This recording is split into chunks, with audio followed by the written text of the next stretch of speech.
Following a witness walking out on the ad hoc committee, and Pakistan's defence minister says there is now a stage of open war with Afghanistan. Good afternoon, I'm Cholani Tulo Ngwepe. National Assembly Speaker of South Africa's Parliament, Togo Didiza, is awaiting a report from the ad hoc committee on the circumstances leading to private investigator Paul O'Sullivan staging a walkout. O'Sullivan left before completing his testimony yesterday, saying he was rushing to catch a flight. The ad hoc committee was established to investigate allegations of criminal infiltration and political interference in the criminal justice system. Didiza says she will consider what action to take against O'Sullivan after receiving the report. The Economic Freedom Fighters Party has laid a criminal charge against O'Sullivan. Meanwhile, the committee's chairperson, Soviet Lekhanyani, says they will write to O'Sullivan to request him to return to finish his testimony. For us to justify a subpoena, we must prove that a reasonable action has been taken before we arrived at the decision to subpoena the witness. And the reasonable action we are going to take, honorable members, is the same laborious and tedious action of engaging with the witness, including writing to him to inform him that the committee wants him to appear before it on a particular day. At least 50 undocumented foreign nationals have been arrested at an inspection on a construction site in the east of Johannesburg, led by South Africa's Employment and Labour Deputy Minister Jomo Sibiya. This comes after a video surfaced showing a Mozambican national challenging President Cyril Ramaphosa over the deployment of 10,000 labour inspectors across the country. The site has also been shut down with immediate effect for operating with a fraudulent permit. Sibiya has warned that unlawful operations could lead to another tragedy similar to the building collapse in George in the Western Cape province. We've just managed to find out that the permit that they are using is fraudulent. It's a fraudulent permit, and that is very disturbing. It can't go worse than that, because it's exactly what we saw in quite a number of sites that have collapsed. And now we're going to close that site immediately. South Africa will host the 46th Extraordinary Summit of the Southern African Development Community, or SADC, in August this year.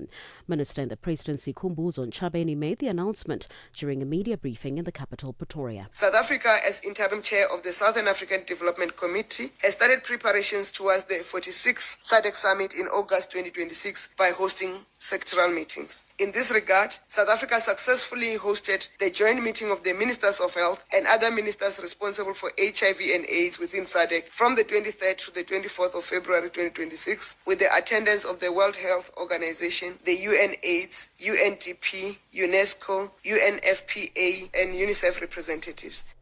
The authorities in the Democratic Republic of Congo say they have uncovered 2 mass graves near the eastern city of Uvira.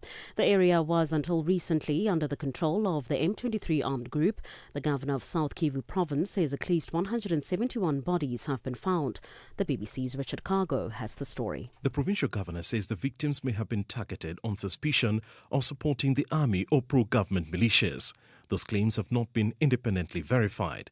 The M23 group is yet to comment on the allegations. Both sides in the conflict have previously been accused of extrajudicial killings. The Rwandan-backed rebels briefly seized Uvira near the border with Burundi in a lightning December offensive that left more than 1,000 people dead and displaced around 250,000 others. The rebels later pulled back under international pressure after Rwanda and Congo signed a deal brokered by Washington.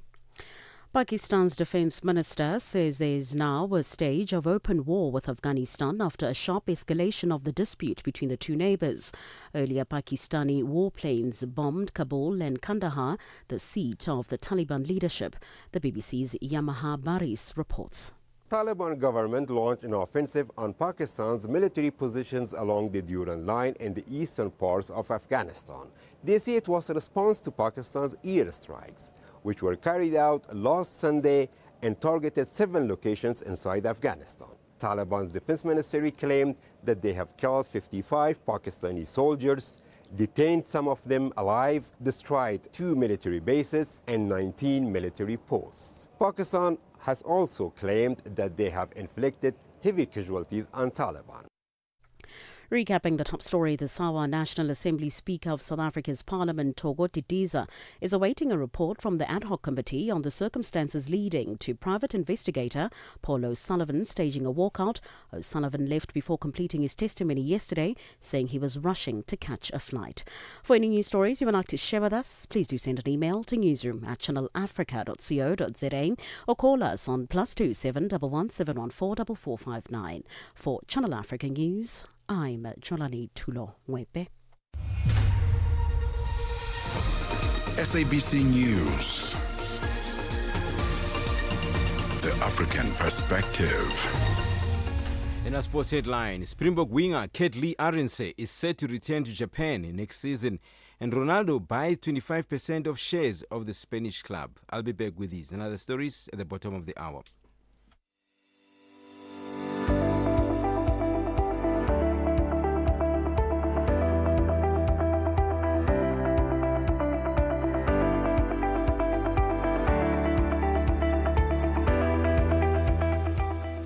Well, it's exactly 16:06 Central African Time. It's Friday, the 27th of February 2026. Good afternoon, Africa, and welcome. My name is Innocent Somosa, in for Thami Ngubeni. This is Africa in Business, the African Perspective. Of course, coming up on the show, Mozambique hosts the trade ministers as they seek to strengthen intra-Africa cooperation and advance a more inclusive continental trading system. And also we'll be looking at the get a wrap of the business news that made headlines in the week with Victor Homu Yeswana.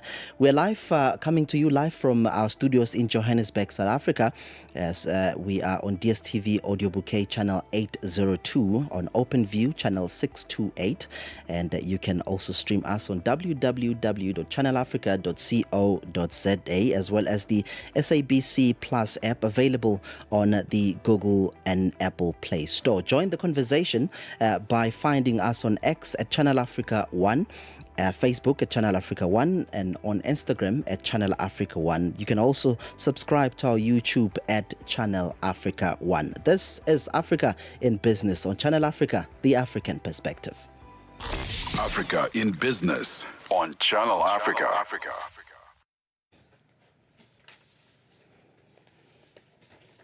All right, let's look at this story now. Let's look at the business roundup. For our weekly business roundup, we are joined on the line by Victor Homu Yeswana, author of the business. All right, I'm told that he's not on the line. We're just going to take a quick commercial breather before we go to that story. Madapiri Pazoshitika. Madapiri mafuta galimoto akwera mtengo mudziko la Malawi, ndipo nkhani anthu ayilandira mosiyanasiyana, ndipo mtolankhani nzathu mudziko la Malawi Kondwani Nyamasauka tili naye pa laini pano kuti atifotokozere zambiri. Kondwani, kodi uli bwanji? Mafuta galimoto kodi akwera kufika pa bwanji? Mafuta galimoto akwera amene tuyankhula pano kukambonena kuti usiku wathawu petrol wakwera kuchokera pa 2,530 kwacha kukafika pa 3,499 kwacha. Kuma nkhani ya mapercentage ndi 38.30%, pamene diesel wachoka pa 2,734 kwacha kukafika pa 3,500 kwacha, yomwe ikuyimira kuma percentage 28.02%. Zochitika pa nthawi ya 6 koloko kufikira 7 koloko madzulo, lolemba mpaka lachisanu ndi Madapiri. Africa in Business on Channel Africa.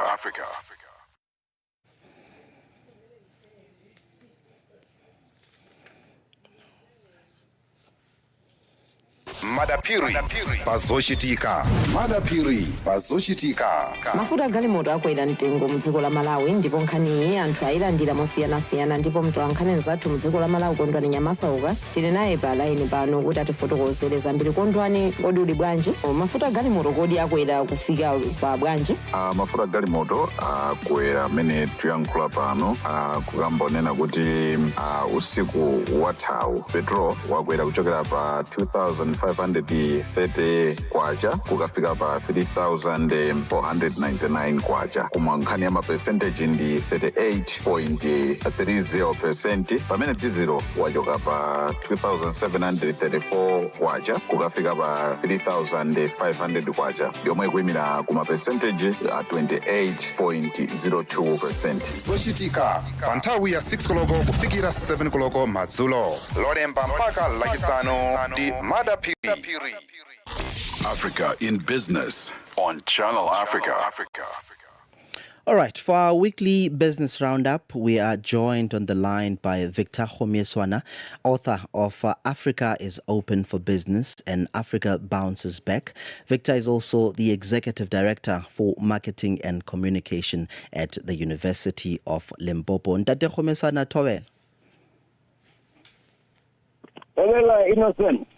Thank you so much for making the time. Now, Ntate Homieswana, we're hearing that Angola's national oil company wants to diversify into critical minerals.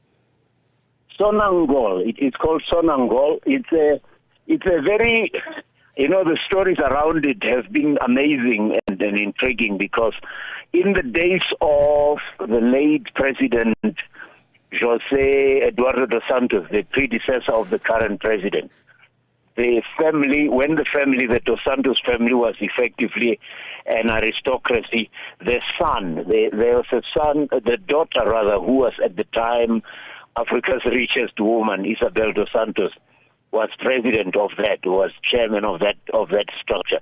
And since 2016, 2017, when João Lorenzo came in, there has been a general move towards cleaning up, if I may say, the state-owned enterprises. And Sonangol on the oil front and Indiama on the state mining side, have been two of the main targets. And of course, the sovereign fund, which was also headed by the brother of Isabel, the son of Eduardo Santos Filomeno. But the point here is, in 2023, the Sonangol net profit was $750 million. This year, it's down to an equivalent of $80 million. And that's why the CEO, Mr. Martins, is saying we have to find a way of diversifying, because there has been talk about selling it, and they feel they are not ready to sell yet, especially when the profits are so low. Because if you sell your company when the profits have had such a major drop, you are setting yourself up to give away your asset. And I don't think with the new discoveries that they are making in oil and the fact that governance seemingly is improving in Angola, they want to be giving away that asset yet. They might want to build up its value, convince the investors that it is worth it before they diversify. But I mean, it's just exactly that. So they're saying, let's venture into uranium, which we have in abundance, lithium. Let's go into quartz, but rather than that, so that we don't leave ourselves at the mercy of oil prices. You see what has been happening. Whenever there's tension, it either goes high, very high, or it drops as it has been doing. So they feel that if they diversify, they will then they will hedge the risk of losing value as abruptly as they are doing now. Indeed, it does look like diversification could be the answer. Now, still focusing on Angola, the state oil company, as we've been talking about, the Sonangol, is said to be talking to Chinese financial institutions to secure a $4.8 billion loan to partly finance the construction of a new refinery in the Atlantic seaport of Lobito, and that's the point I'm making. Angola is still a major producer, Innocent, and that's why I picked these two stories, just to illustrate that it's not as if they are back against the war. It's just that because they are mainly an oil entity, when the oil prices are doing what they're doing now, they're going to be in trouble. And they are thinking, well, maybe it's the time to start thinking about diversifying. But at the same time, you know the story. If you don't invest in your infrastructure, you are going to be falling behind. Now, $4.8 billion is still small change compared to what another oil producer in Africa, I'm talking about Nigeria, invested in an oil refinery. It was not Nigeria investing, of course. It was Aliko Dangote, who invested 4-5 times that. I mean, 4 times that in the $20 billion refinery, which I'm sure you saw the headline this week, that the 650,000 barrel per day refinery is now getting about 12 deals to distribute 65 million liters of oil, of petrol, refined petroleum every day. That is going to meet the local demand of Nigeria. So Angola is looking at Nigeria and thinking, well, we've been talking about beneficiating mineral resources and all the resources that we have. It is time for us to follow the lead. And that's why Dangote is such a pioneer, because he took risk. He took a risk putting his own money, but now you can see that even Sonangol is following suit and saying, let's go and try to borrow. The difference is Dangote used his own money. They are getting deeper into debt to try and build the refinery. But at least they do have the oil reserves. They can justify this kind of lending. Dr. Khomiswana, let's bring it to the SADC region now. We're hearing that Canadian mineral exploration company Tsodilo Resources Limited has confirmed a significant rare earth and critical minerals discovery in Botswana. Yeah, this is, I don't know, Innocent, did you see the headline about the president of Botswana, Duma Boko, literally cocking a snook at Donald Trump, President Trump, saying, so he wants the talks to be on the South African soil. We are not coming to you. So these are about 15 listed, U.S. listed rare earth minerals. And these are metals that go into making all kinds of electronic equipment like cobalt, nickel, silver, vanadium. And there, Botswana is saying, no, we are giving other people a chance. And that's why Canada, I mean, think about the geopolitics. How about this? Prime Minister Makani, who's now seen as a real leader on the global stage because of the speech he made at Davos, he's now showing that he can actually use diplomacy to get ahead of the U.S. in certain parts of the world. On the one side, President Trump is getting snubbed.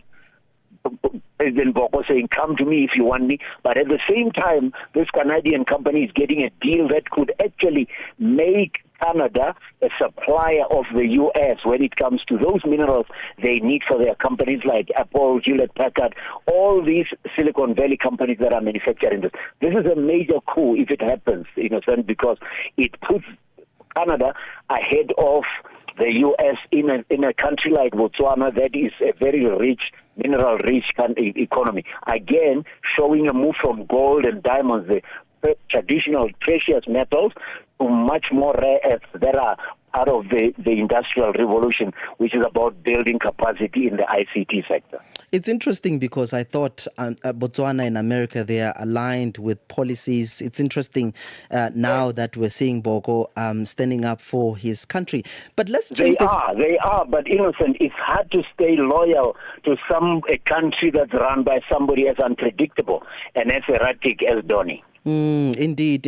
Let's change the conversation then. Talk about something that has been on top of the agenda even during the presidency of South Africa's G20. We're seeing that Africa is rapidly enhancing its digital landscape through policies and investment and broadband 4G and 5G networks. Yeah, and there's evidence here that North Africa is ahead of the rest of the pack. Countries like Morocco, Tunisia, I just forget the name of the organization that did this survey, but ranking the top 10 African countries, and Morocco being there, Tunisia being in there, but still the fastest speed, and this is where you realize, Innocent, the importance of just focusing on globalization sometimes. The United Arab Emirates, followed by Qatar, these are Middle Eastern countries where you would imagine internet would not be a priority because it's not very open. I mean, Muslim countries or areas that are dominated by Islam are not always keen. If you've been to the Middle East, you will know that using WhatsApp is not an easy thing in many countries. Egypt, I know for one. You can't easily use your WhatsApp call there. But it shows you that the North African countries and the Middle Eastern countries are investing substantially in the infrastructure, and that's why the internet speed is higher there. South Africa is in the top 10, Kenya is in the top 10, but it is a clear distinction that North African countries are dominating. They are the ones that are moving closer. And here's the reason why this is key. We cannot move in the fourth industrial revolution unless and until we prioritize investment in the infrastructure. Now, South Africa, as a South African, I have to say this, I complain all the time about where you get into an hotel, you still have to use a password to get access to the internet. In this day and age, this should be something that you almost can say An hotel that doesn't have uncapped Wi-Fi should be downgraded. You can't be 5-star if you're still using passwords to connect, because it shows that you're not prioritizing the information superhighway when artificial intelligence is where it is, when young people are learning using the technology that can only be accessed if you have high internet speed. Infrastructure is key in enhancing enhancing Africa's digital landscape. Dr. Khomeswana, thank you so much for making the time. It's been a pleasure. It's good talking to you again, Innocent. Have a good weekend. All right, you too. That was Victor Khomeswana, author of Africa is Open for Business and Africa Bounces Back. Victor is also the Executive Director for Marketing and Communication at the University of Limpopo. That conversation brings us to exactly 1621 Central African Time. Let's check out what's happening with the world of business with Nosipho Zuma. Ritmos e Cultura com Jacob Tivani. Fiéis ouvintes do Ritmos e Cultura, hoje em linha com uma das grandezas da música moçambicana, porque não? Ele que é um dos kings da marrabenta, uma bermuda in the building. É um prazer enorme estar a fazer parte deste programa. Deixe-me só saudar. Boa tarde a todos os ouvintes que me ouvem neste preciso momento. Meu nome é Bermuda, de Alau Fanelo Estarapo, Gajo Aguda Canhela é Mabiscato. Eu vou saudar de uma maneira diferente. Ah, tita buia, mwanango, tituma tifika guiane. Ah, tita buia, mwanango, tituma tifika guiane. Ani motive lo ababa yena otiva mina haikonama. Ani motive lo anona yena otiva wahimbo wadwa. Cá estou eu, irmão, para conversarmos, para falarmos um pouco de tudo. Estou aqui, estou aberto. Eu estou muito feliz porque é a primeira vez que eu falo nesta rádio, falo para os ouvintes, então estou muito feliz. Ritmos e Cultura com Jacob Tivani. Todos os domingos, das 20 às 21 horas. All right, stay connected to Africa and the world with Channel Africa, the international voice of the Southern African Broadcasting Corporation. Of course, watch or listen anytime, anywhere at channelafrica.co.za on the Channel Africa mobile app and on SABC Plus or via the DSTV and OpenView audio bouquet. You can also catch us on social media at Channel Africa on Facebook and at Channel Africa One on all other platforms. Channel Africa, first with the African story globally. Africa in Business on Channel Africa. Now, Bank of Botswana, BOB's Monetary Policy Committee, MPC, yesterday unanimously maintained the Southern African country's main interest rate at 3.5% for the second time in a row. Addressing the media following the MPC meeting in Gaborone, the BOB Governor Lesego Moseki said the economy is expected to continue to operate below full capacity in the short-term, medium term. Therefore, subdued demand-driven inflationary pressures. Channel Africa's correspondent in Botswana, Shingerai Mandondo, reports.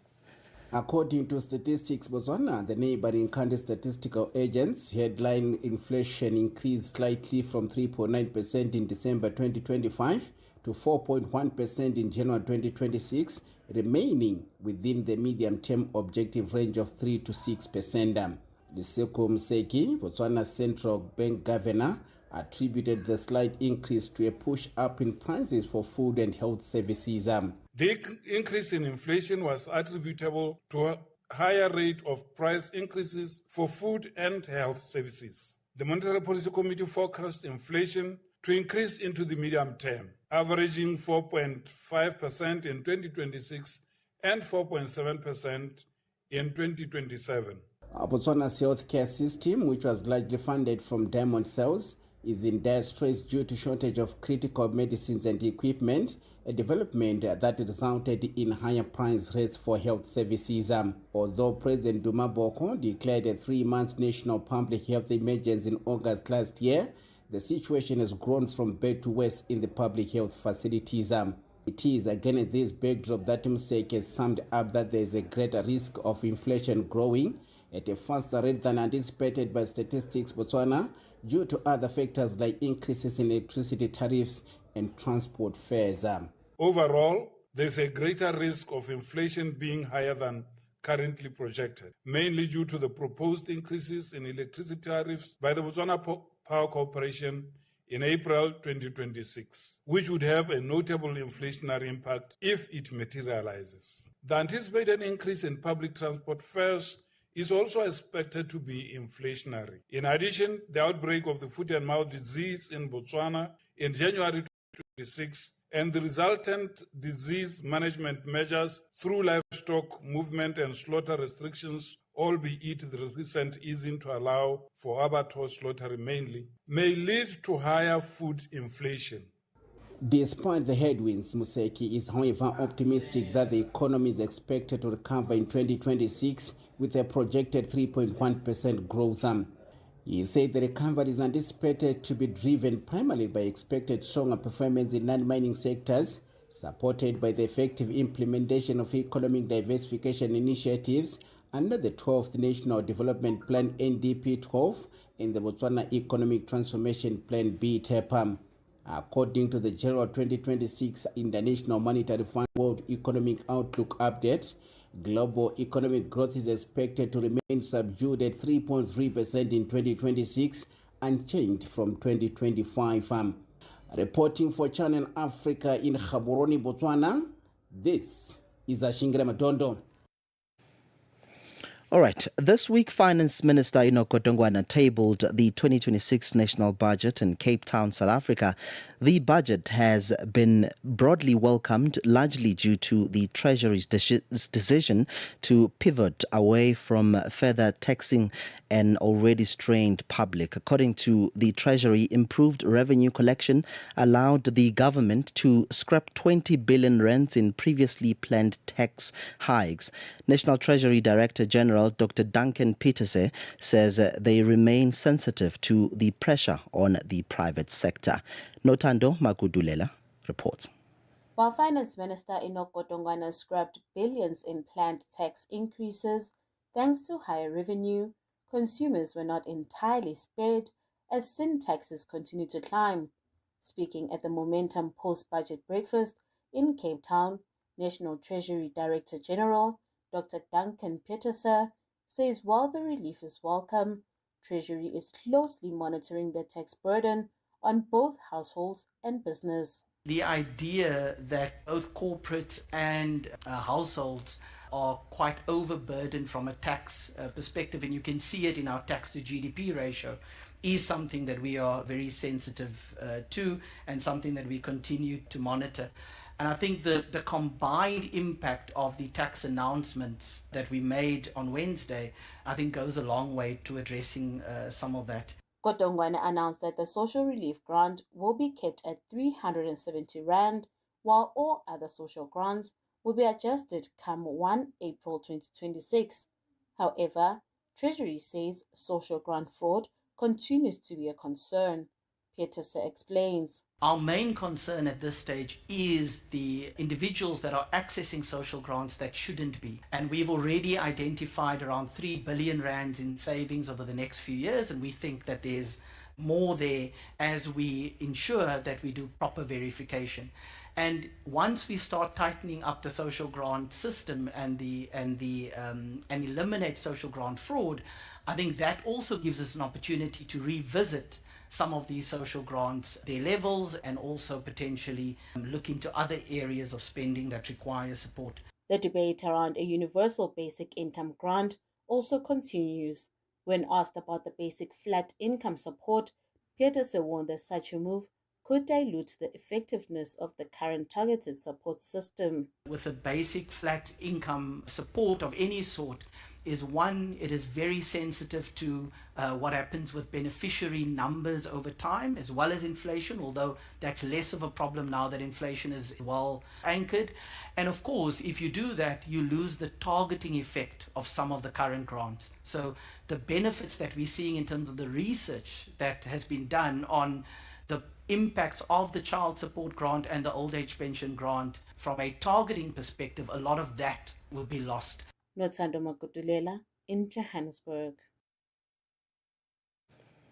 All right, I think earlier was ahead of myself. Let's now check the indicators with Nosipo Zuma. Nosipo, good afternoon.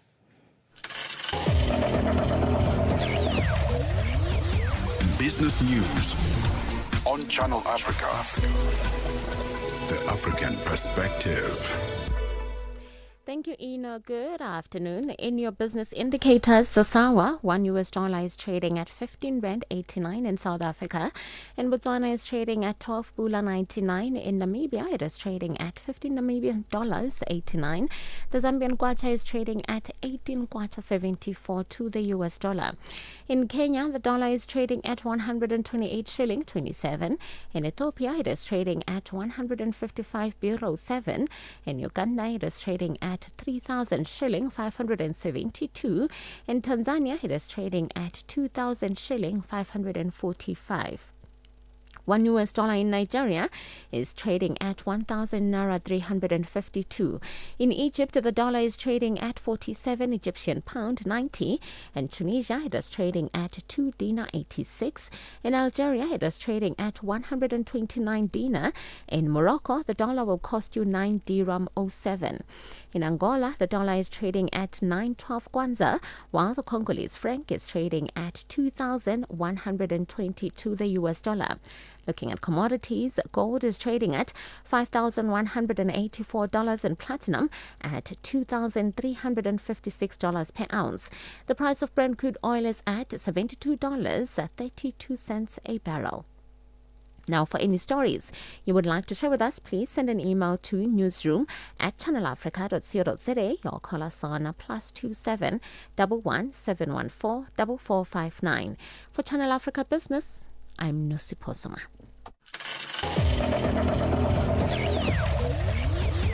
Business News on Channel Africa. The African Perspective. Get the news, music, and lifestyle of Africa on Channel Africa. The African Perspective. I can tell you that this is a big weekend, Kaizer Chiefs versus Orlando Pirates, and I would imagine that entrepreneurs will definitely benefit from this game. But let's check up what's happening in the world of sport with Fikile Lingwat. Fikile, good afternoon. Sports on Channel Africa. The African Perspective. Good afternoon, Innocent. We begin with rugby news. Springbok winger Lee Arendse is set to return to Japan next season for a second spell with Mitsubishi Dynaboars, where he created a massive impression during a year-long sabbatical from the Bulls. Arendse scored 7 tries in 12 appearances for the Japan Rugby League 1 Division 1 outfit before returning to the United Rugby Championship side to see out the last year of his contract. Rugby Pass reported last May that he was on the verge of a $295,000 permanent move to Dynaboars until the Bulls board pulled the plug at the last minute because they did not want to set a precedent. His market value as a Rugby World Cup winner and key Springboker Arendse is among the high-paid South African players, following the trend of top stars earning over $1.2 million annually in some cases. The domestic play. While playing for the Bulls in the United Rugby Championship, he commands a top-tier salary with elite Springboks potential earning over $31,000 per game. Now, football news. Cristiano Ronaldo is once again proving that his ambition knows no bounds, transitioning from the king of the pitch to a titan of the boardroom. In a move that has sent shockwaves through the Spanish football pyramid, the Portuguese captain has officially acquired 25% stake in the UDIM Almeria, a club currently battling in Spain's Segunda Division, with eyes set firmly on a La Liga return. This isn't just a vanity project for the 5-time Ballon d'Or winner, it's a calculated strike into the heart of the football business. The acquisition was finalized through CR7 Sports Investment, the corporate vehicle Ronaldo has meticulously built to expand his influence beyond his playing days. While official figures remain under wraps, the industry consensus is that this is a high-value strategic investment. And former Premier League icon David Dunn's son has signed a first professional contract. Youngster Isaac Dunn has put pen to paper on his first senior deal at Blackburn Rovers. He is only 17 years old but is already following his father's footsteps, who made 378 appearances for Rovers across 2 spells.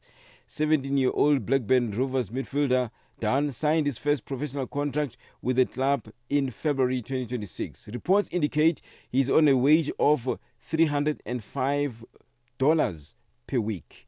This contract is a 2.5-year deal lasting through June 2028.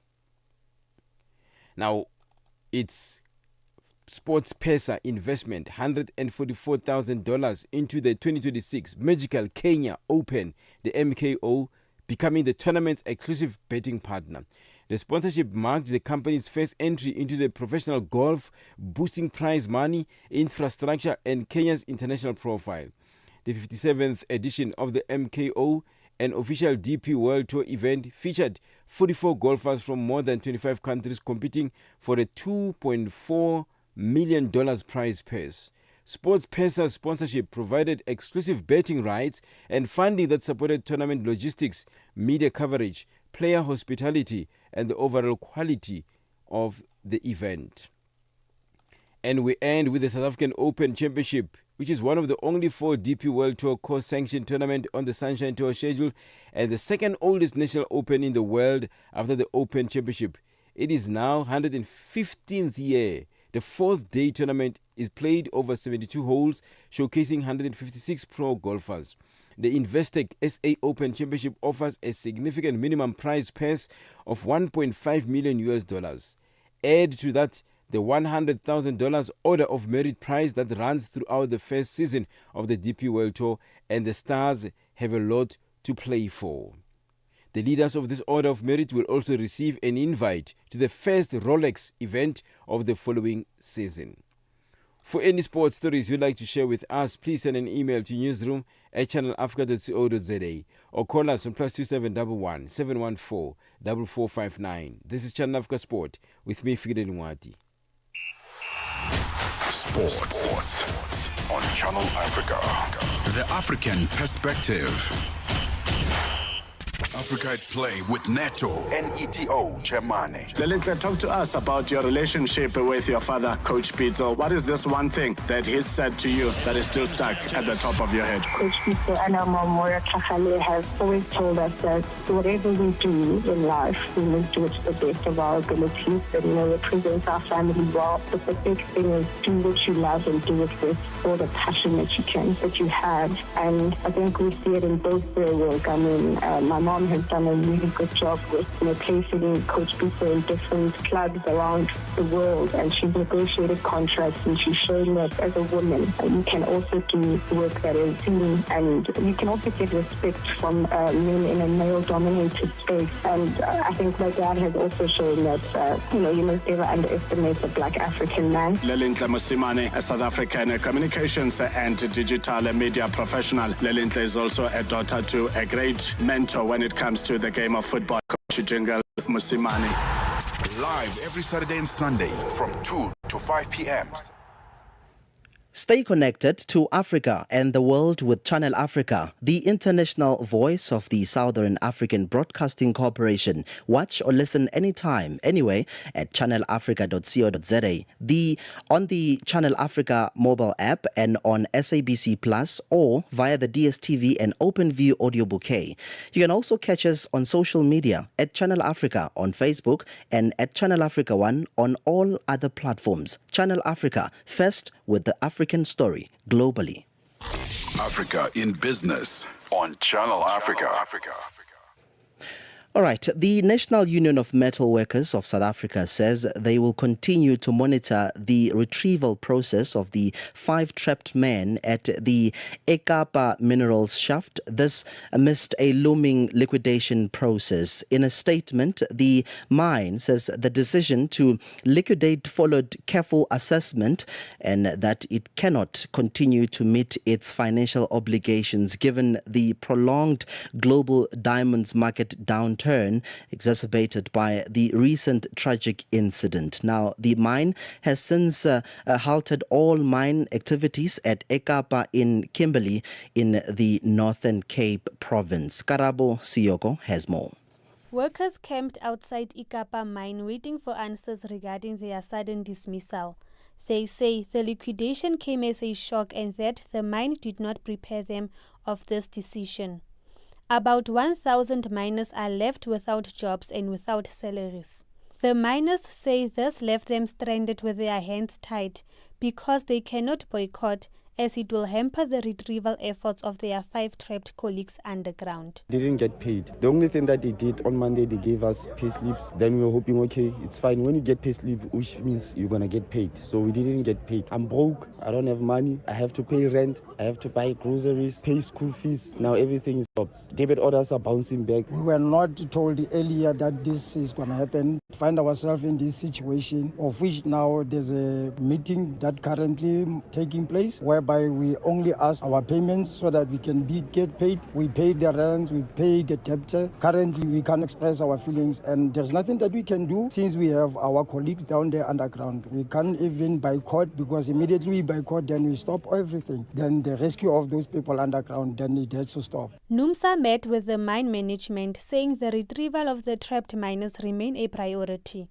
NUMSA Regional Leader Officer Tshepiso Mochabela says they also engaged the mine about the unpaid February salaries. As with regards to the incident that happened on the 17th, which is still an ongoing process, the recoveries are not yet done, but the mine has ensured us that they are actually prioritizing such issues. It's priority number 1 according to what they've said. Hopefully in the next few days or hours, there will be a further communication to check what's happening, that it is a provisional liquidation that's going to be granted.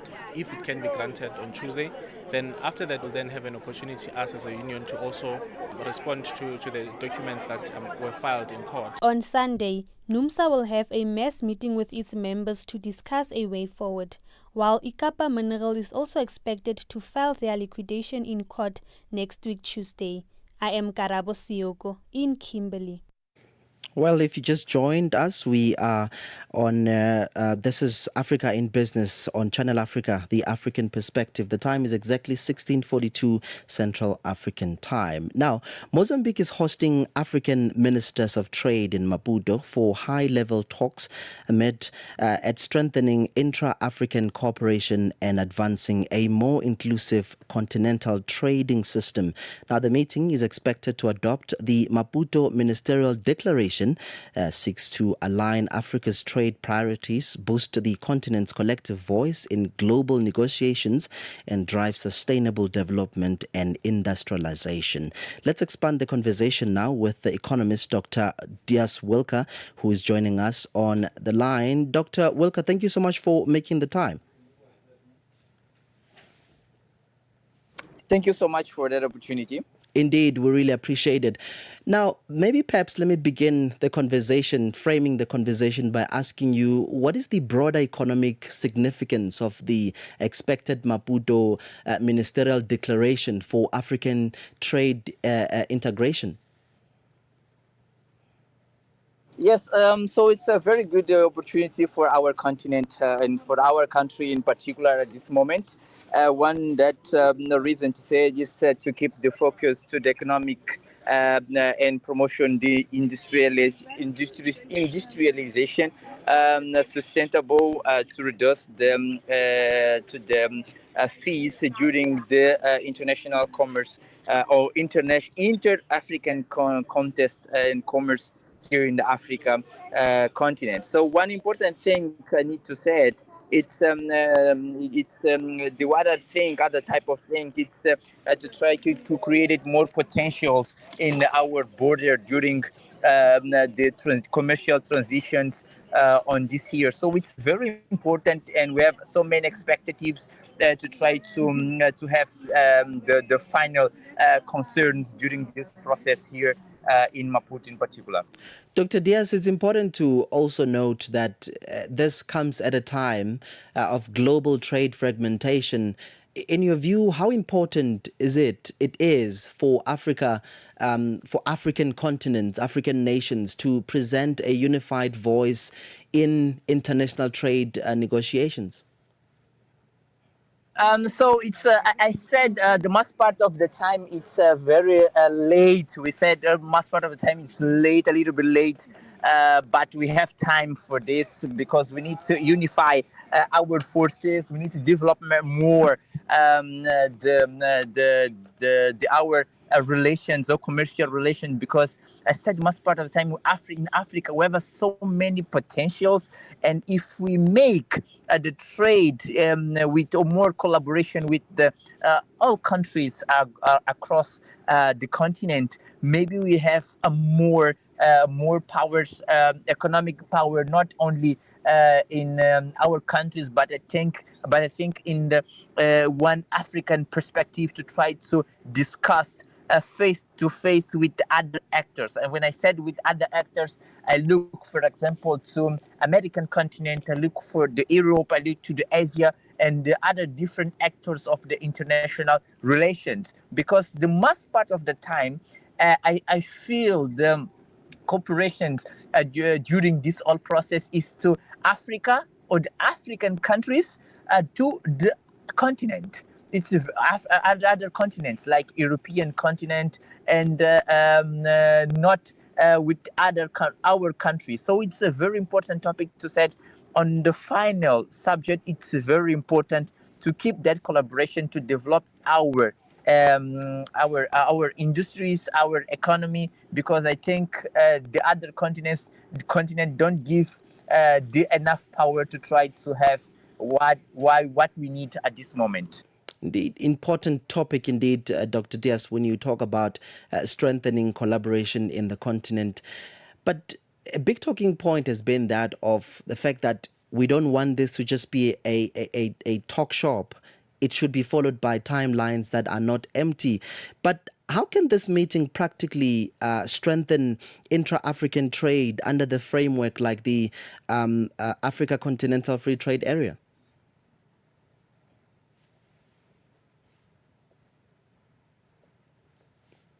Dr. Diaz, are you still with us? Sorry, yes, I said I think the free commerce is the one of most important of free trade area. It's one very important topic to discuss because it's the first way to try to put our potentials in the different countries across the continent. And if we make that free trade area, created that free trade area, I think the most part not only of the materials, resources, but the human resources are we will see on the different perspectives across the continent. So it's very important to share that products to have more gains during this whole process or economic process at this time. So that is the reason I said the free trade area, it's the first step. And after that, maybe we'll see the other type of conditions to try to regulate that free trade area. If you look, for example, in the European Union, the free trade area, it's one very important topic to try to create it more economic synergy and to try to have one commerce with one trade area with more potential. So if we start to do that thing, I think the most part of the African continent, countries in the African continent, maybe will not suffer like we suffer at this time. And it's important because we have, as parts of our continent, don't have some type of products, and maybe at this time, if we open more our borders, we will see more of that type of things.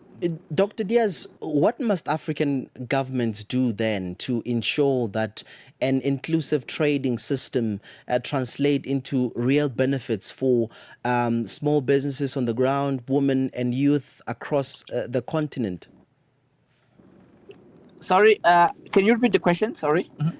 I was asking, what must African governments do to ensure that an inclusive trading system translate into real benefits for small businesses, women and youth across the continent? What type of policies and regulation do you advocate for? I think the technological sector, it's one very important thing to make payments, or in other words, the digitalization. It's the one very important thing we need to have on the mind right now. If we adopt one digital platform to try to create a one pan-African system to make a payment, maybe we can see the reductions of the cost and more potential for the small companies across the continent. One other important thing, maybe we can see the training or to investment of the human resources is the one of the most important area. When I said investment or training, is give more tools to the youth and women's in most important in the agro-industrial sector. Maybe we will have a more potential of this area, and after that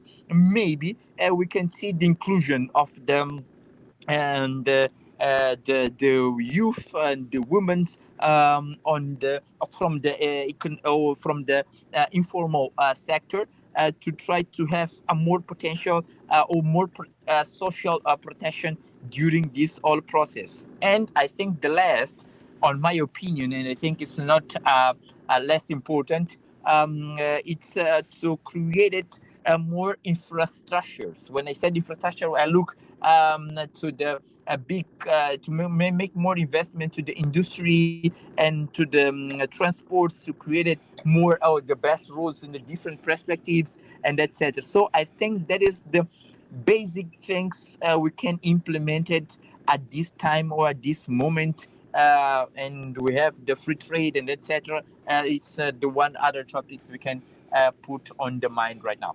Dr. Diaz, as we conclude our conversation, I mean, you spoke about what government can do to ensure that inclusive trading system translate into real benefits for communities on the ground. Then let's look at cooperation. How can trade cooperation then be better aligned with Africa's industrial goals rather than continued reliance on raw commodity exports?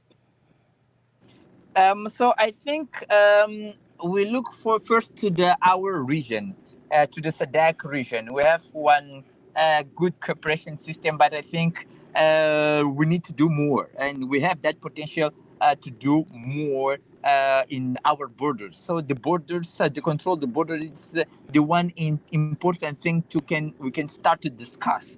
And maybe we can create some mechanism to discuss the problems first, and after that to find that solution. For example, the corruption, it's the one of things the most part of the time created the problems in our cooperation systems with the countries in the region. For example, if in Mozambique in the Beira corridor received so many trucks from Zambia, from Malawi and other interland countries, but the drivers, the most part of the time, said we need to pay some amount, for example, to the police the most part of the times. And the most part of the times we see tools in the different perspectives in the different countries. So we need to see that problems and try to have one important agenda to find the solution, because I think the corruption sometimes is the one problem, but the cost to circulate it into our countries is the one other very important problems we can discuss. And after that, one of the things I think we can make a mention at this moment, it's to try to make more investments with countries to create more roads or more streets in the better conditions to try to have more people, more products to circulate it in our country. So it's a lot of things we can discuss about that type of political economics. Indeed. Economist Dr. Wilker Diaz joining us from Mozambique. Thank you so much for indeed making the time. Welcome. All right, there you have it. He was actually giving us his views on the Mozambique hosting trade ministers as they seek to strengthen intra-African cooperation and advance a more inclusive continental trading system. That conversation brings us to exactly 16:54 Central African time.